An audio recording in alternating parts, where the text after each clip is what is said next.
Hey heroes, Jesse here. Another episode of Messed Up Mondays, number 19. And this is going to be the one episode that I've been thinking about doing for a really long time. I'm going to review The Dark Knight Rises connected to The Man of Steel and Justice League in a way that will hopefully make a whole bunch of people happier and probably a lot of people unhappy. But first of all, I want to say that most likely there's going to be a bunch of people watching this video that don't normally watch my show, and if you are one of those people, and I will label you as the movie watchers, you guys just watch the superhero movies, you don't read the comics, and you don't care about the comics, you just watch the movies, and you guys might feel alienated or offended by some things I say. You might not, I don't know, but just saying right now, if that's the case, then I'm sorry. That's too bad. So anyways, I took some notes as I was watching The Dark Knight Rises again a couple days ago. And so first off, I'd like to mention that there's always that superhero movie cop-out, killing off a villain, because movies can't figure out how to work around the fact that the comic books let villains go to jail, they come back, go to jail, come back. They can't end a story with the character going to jail. I love the fact that Scarecrow kept coming back in every movie. And Ra's al Ghul had to die in the first one, which made perfect sense because his character's known for dying and coming back to life, which in this case he didn't actually come back. He was a part of Bruce's imagination. But they killed off Harvey Dent, which was stupid, honestly. I think it would have been a lot better if they didn't kill him. And Joker just mysteriously disappeared. I mean, I'm kind of glad they didn't do anything about the Joker, but that's what they had to do. So, first of all, I wanted to mention that Batman Begins was awesome. The Dark Knight, probably the best Batman movie ever, except for the ending. As soon as they started blaming Batman for Two-Face's murders or whatever, that was the stupidest thing I ever heard of, because all you had to do was say, oh, the Joker did it. Bam! Everything's solved and no problems. We can have a whole bunch more Batman movies and it never has to stop. But Christopher Nolan wanted to make a trilogy, and that was stupid. So another note is Commissioner Gordon's wife and kids left him, went off to Chicago. That's never, I mean, I know that his wife has left him before, but his kids never left him. He, as far as I can remember, Barbara was, you know, the devoted daughter, and James Jr., well, he eventually became a psycho killer. But that's a totally different story.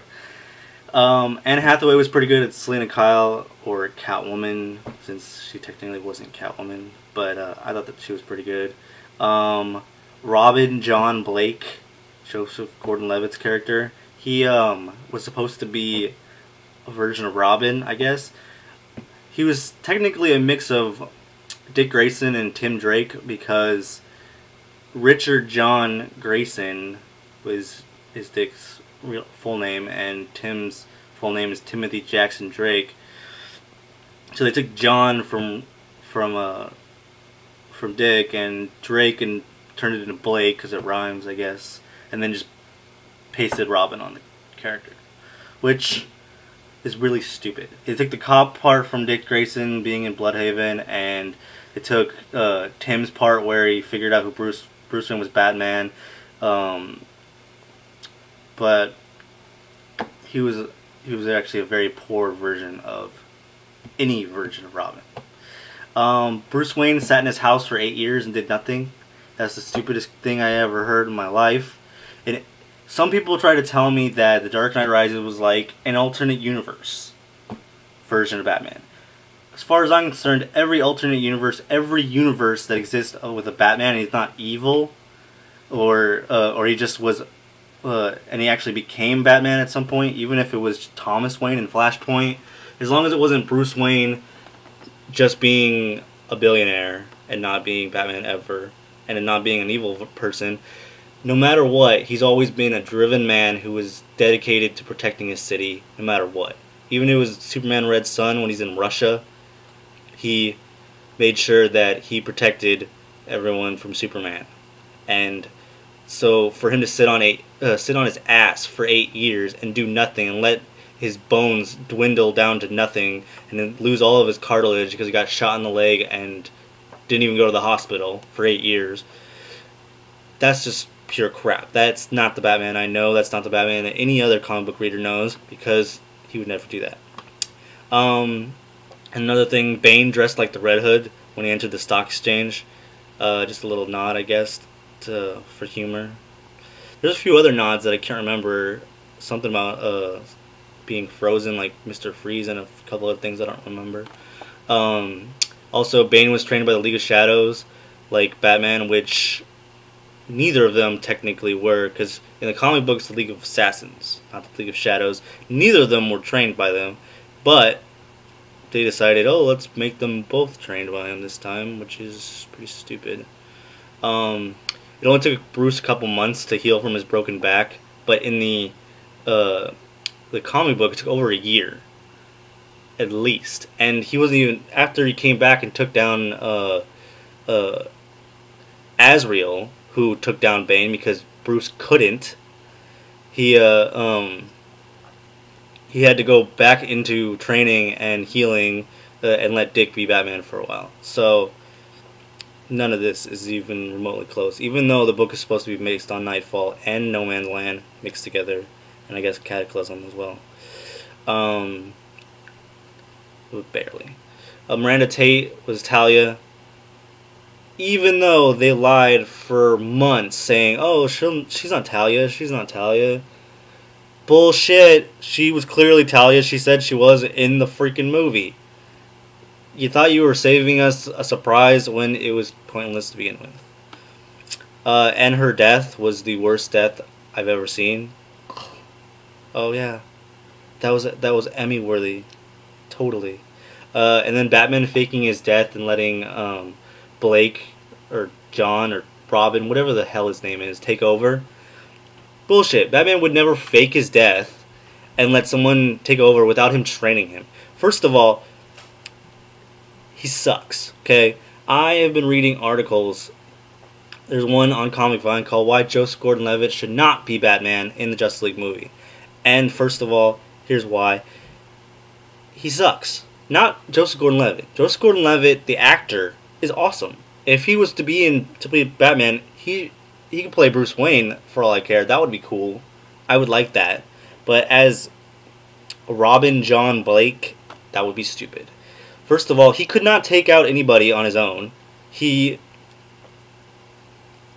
he fought two thugs that were barely even trained to fight. They weren't even trained at all. They just could fight. And he needed to shoot his gun at the truck and then have it bounce back and hit the guy in the back for him to win. And then he tried asking the guy stuff, even though he didn't realize the guy was already dead. He would be the worst Batman ever. He would have probably got killed within, 30 minutes of whatever movie he played in. Or whatever. And then, so, there were rumors that this was going to happen, and they got debunked, within an hour or so, same day. But now everyone, because of it, wants it to happen, and they keep asking, let's make this happen, let's do this. And no. Like I said, there is a article on Comic Vine, and I will link it in the description for you guys. I suggest you go read it. And another article I read where they tried to interview Jonathan Nolan about it, and he was as vague as hell by saying that he liked Batman when he was a kid. Thanks. That was very descriptive. But also, the plan for the Dark Knight trilogy and the Man of Steel was originally by Christopher Nolan, where he decided that they were going to be in their own universes, completely cut off from the rest of DC Universe, where in Batman it would be he was the only hero, and he there was no people in the world who had superpowers. It was completely unrealistic, and that it had to be realistic. That's what the whole movie had to be, and that there's no way it would connect to anything else. Man of Steel was supposed to be the same way, but it was the only world, or it was in a world where only one man could come from outer space. Well, two technically, because he fights Zod, but or he's the only hero, and they make everything seem somewhat realistic, even though the movie, instead of realism, seems more like it's artsy type film, which is fine. An artsy Superman is probably what we need right now, instead of knockout, just beat up Lex Luthor every movie type of thing. Oh, it's kryptonite. No.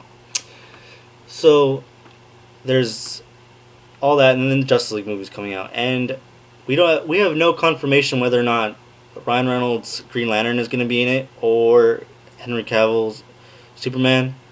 We don't know. But everyone keeps wanting to ask for Joseph Gordon-Levitt as Batman. Honestly, I would have been like, let's just redo it with Christian Bale, but that's over. Honestly, I think they should reboot the whole thing, completely forget everything that happened in the Dark Knight trilogy, and decide to start off new franchises with Wonder Woman, Batman, Aquaman, Flash, and we don't know if it's Cyborg or Martian Manhunter, but I don't think you probably could do a movie solo for them anyways.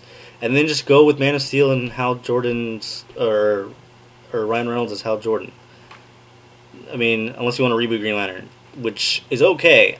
The movie was alright, but I'm not gonna. I don't really care either way. So, and then with Batman, I think Carl Urban, who played Judge Dredd, should be the new Batman. He would be awesome, and that's my final comment on that. And I will let you guys all go. Next week, I have a big announcement. There's going to be a lot of changes around here. And so leave a comment, subscribe, click like, all that stuff. And I will tell you guys all later.